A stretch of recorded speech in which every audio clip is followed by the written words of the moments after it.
Assalamualaikum warahmatullahi wabarakatuh.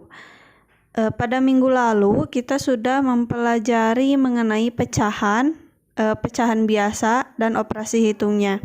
Nah, pada hari ini kita akan mencoba mempelajari mengenai mengubah pecahan ke dalam berbagai bentuk. Yang pertama yaitu cara mengubah pecahan campuran ke dalam pecahan biasa. Di sini diibaratkan A, B per C. Nah, itu adalah pecahan campurannya. Bagaimana kita mengubah pecahan campuran tersebut ke dalam pecahan biasa? Nah, di sini cara mengubahnya yaitu C dikalikan dengan A, lalu ditambah dengan B. Nah, di sini sudah terdapat contohnya. A dikali C ditambah B, dan penyebutnya itu akan tetap sama menjadi C. Nah, berikut adalah contohnya. Contoh dari mengubah bilangan campuran atau pecahan campuran ke dalam pecahan biasa. Di sini terdapat 2, 4 per 3. Kita ubah ke dalam pecahan biasa. Yang pertama yang harus kalian lakukan yaitu mengalihkan 3 atau penyebutnya dengan 2. Bilangan yang ada di samping pecahan. Nah, 3 dikalikan 2 sama dengan 6, ditambah dengan 4 sama dengan 10. Nah, sehingga 2, 4 per 3 itu bilangan biasanya yaitu 10 per 3. Nah, di sini penyebutnya tetap sama yaitu 3. Yang kedua yaitu cara mengubah pecahan biasa ke dalam bentuk desimal. Nah, pecahan biasa ini bisa diubah ke dalam bentuk desimal ada dengan 2 cara. Yang pertama, mengubah penyebutnya menjadi kelipatan 10. Yang kedua dengan pembagian bersusun. Nah, biasanya yang sering digunakan yaitu pembagian bersusun, tapi silahkan kalian pilih cara mana yang paling mudah menurut kalian. Untuk cara yang pertama yaitu mengubah penyebutnya menjadi 10. Nah, di sini ada contoh 2 per 5. Nah, kita mengubah penyebutnya menjadi kelipatan 10. Nah, 5 dikalikan dengan berapa sehingga menghasilkan 10. Nah, kita dapatkan 5 dikali 2 sehingga penyebutnya hasilnya 10. Karena penyebut yang tadi itu dikalikan dengan 2, maka pembilangnya pun sama dikalikan dengan 2. Sehingga didapatkan 2 per 5 itu dikalikan dengan 2 agar mendapatkan penyebutnya 10. Nah, di sini 2 per 5 dikali 2. 2 dikali 2 sama dengan 4, 5 dikali 2 sama dengan 10. Nah, maka 4 per 10 itu hasilnya 0,4. Kelipatan 10 ini juga memudahkan kalian untuk mengubah ke dalam bentuk desimal. Bisa dilihat dari kelipatannya. Jika penyebutnya 10, maka bisa diketahui bahwa di belakang koma itu ada satu angka. Satu angkanya dari mana? Dari pembilang yang tadi. Nah, di belakang koma itu terdapat angka 4 dari pembilang yang tadi. Nah, untuk nolnya itu dilihat dari kelipatan penyebutnya. Jika penyebutnya itu 100 karena nolnya ada 2, maka angka di belakang koma itu ada 2. Yang pertama, kalian menuliskan dulu pembilangnya yang berada di paling belakang, dan 2 angka nolnya itu disimpan di paling depan. Dan tentukan di belakang koma itu terdapat 2 angka. Cara yang kedua yaitu dengan pembagian bersusun. Nah, di sini ada 2 per 5. 2 per 5 itu adalah 2 dibagi 5. Nah, 2-nya ada di dalam dan 5-nya sebagai pembagi. 2 dibagi 5 itu tidak bisa. Kenapa? Karena lebih kecil dari angka 5. Nah, karena lebih kecil sehingga ditambahkan angka 0 jadi 20. Nah, ditulis juga di atasnya 0,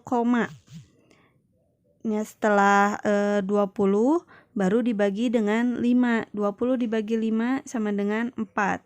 Nah, 4 dikalikan dengan 5 dikembalikan. 4 dikalikan 5 sama dengan 20. Tulis di bawahnya 20. Lalu dikurangi. 20 dikurangi 20 sama dengan 0. Kalau sudah 0 maka tidak ada pembagian lagi. Yang ketiga yaitu cara mengubah pecahan biasa ke dalam persen. Di sini terdapat contoh 1/4.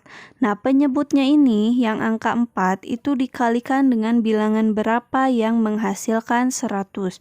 Nah, persen ini adalah pembilang per 100. Nah, penyebutnya itu harus 100 dalam persen ya.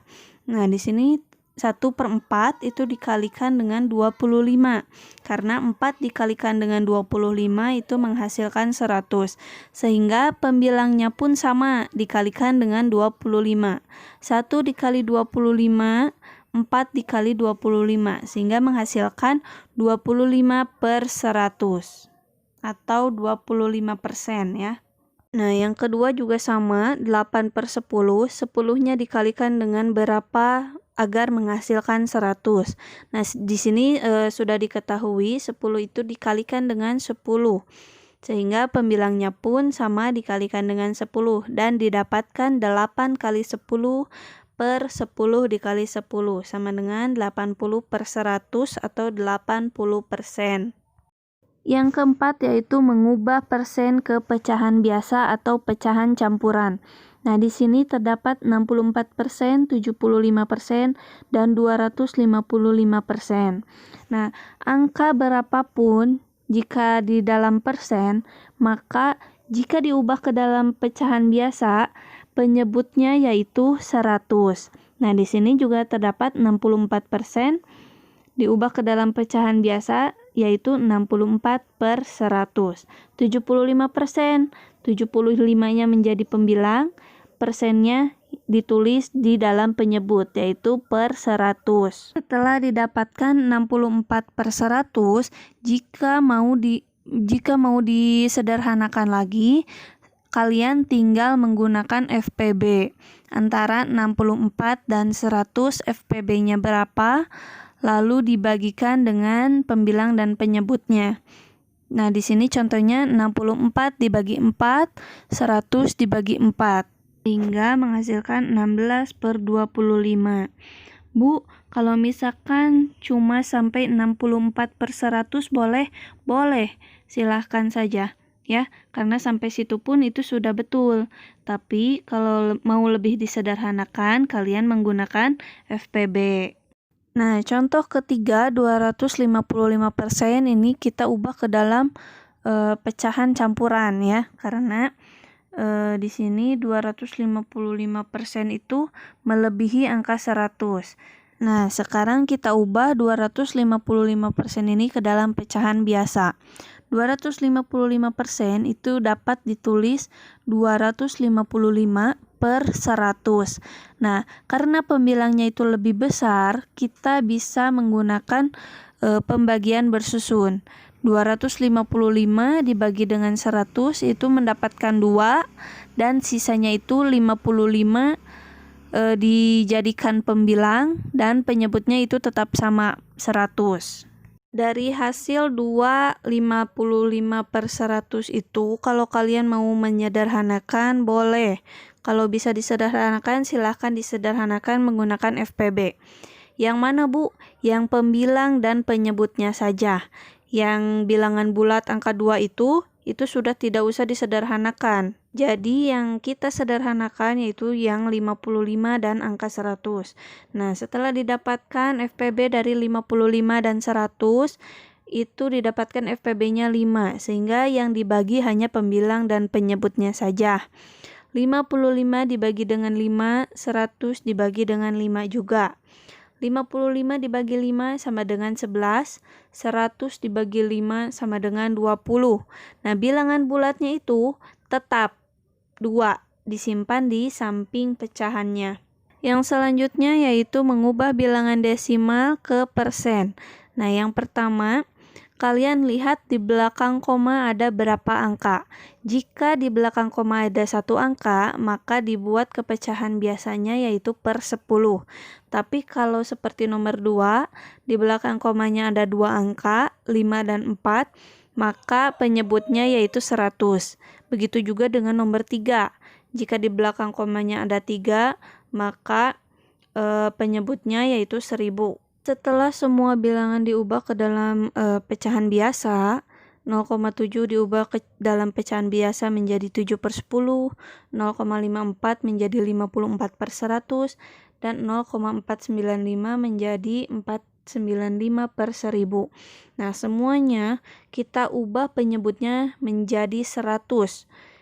Nah, kalau yang penyebutnya sudah 100, maka sudah saja sampai situ. Tapi kalau misalkan penyebutnya masih 10 atau masih 1000, itu bisa kita ubah. Contoh yang pertama yaitu 7/10. Nah, di sini penyebutnya itu masih 10 ya. Nah, bagaimana penyebutnya itu berubah menjadi 100 atau menghasilkan 100? Seperti yang tadi sudah kita pelajari ya sebelumnya, dikalikan. Nah, 10 dikalikan berapa agar menghasilkan 100? Nah, di sini 10 dikalikan 10 agar mendapatkan 100. Dan pembilangnya pun sama, dikalikan dengan 10. Nah, 7/10 itu dikali dengan 10 sama dengan 70/100. Nah, dari situ baru kita dapatkan bahwa 7/10 itu menghasilkan 70%. Contoh yang ketiga, karena penyebutnya 1000 atau melebihi 100, nah, dari 1000 ini kita bisa bagi dengan angka berapa agar menghasilkan 100. Nah, di sini 1000 ini dibagi dengan 10. Setelah dibagi dengan 10, 495 dibagi 10 sama dengan 49,5. 1000 dibagi 10 sama dengan 100. Nah, setelah pecahan biasa ini penyebutnya 100, maka bisa kita tulis 49,5%.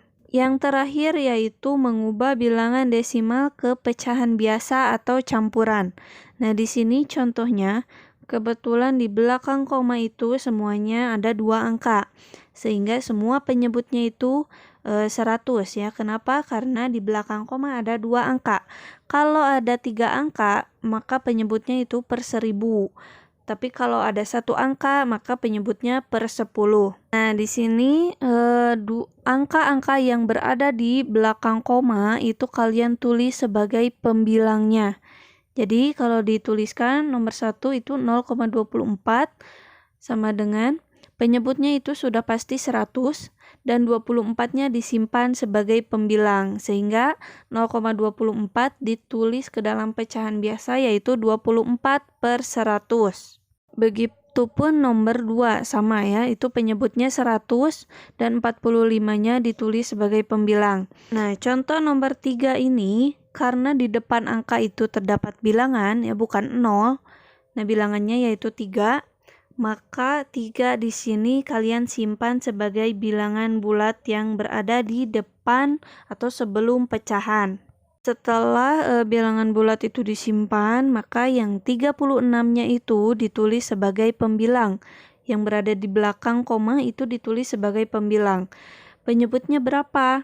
Nah, penyebutnya karena di belakang koma itu terdapat 2 angka, maka penyebutnya ditulis dengan 100. Kalau kalian mau menyederhanakan boleh, silakan menggunakan FPB dan disederhanakan pecahannya saja, tidak dengan bilangan bulatnya. Itu saja materi kita kali ini. Mudah-mudahan kalian paham. Jika kalian belum paham, kalian boleh mencari referensi lain untuk membantu kalian memahami materi-materi ini ya. Nah, sekian yang Ibu sampaikan. Mohon maaf apabila banyak kesalahan. Wabillahi taufiq wal hidayah. Wassalamualaikum warahmatullahi wabarakatuh.